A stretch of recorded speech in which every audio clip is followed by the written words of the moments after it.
So it should be taken as a mission, not for commission, no remission, no omission, passion for the nation. Then have this mission of yoga. That is my advice to all the youngsters.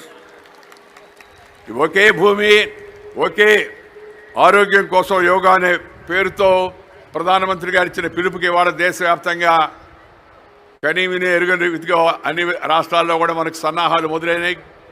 మన పక్కనున్న ఆంధ్రప్రదేశ్లో తెలుగు రాష్ట్రంలో మాన్యులు ముఖ్యమంత్రి ప్రధానమంత్రి గారు రేపు వచ్చి ఆ యోగా డే కార్యక్రమాల్లో పాల్గొంటున్నారు.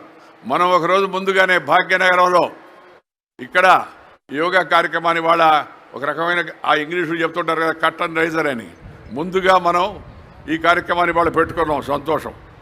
ఈరోజు ప్రజలందరూ శాంతితో ఆరోగ్యంతో ఉండాలనేదే మన యొక్క లక్ష్యం.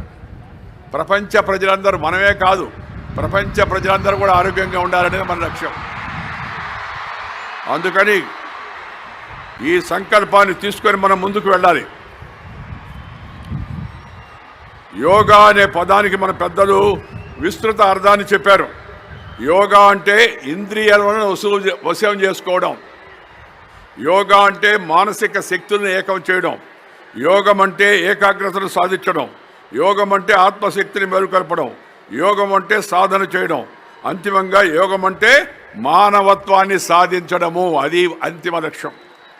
తత్వశాస్త్రంలోని 6 దర్శనాల్లో యోగ దర్శనం కూడా ఒకటి. భగవద్గీతలోని ప్రతి అధ్యాయాన్ని కూడా మనం కానీ గమనిస్తే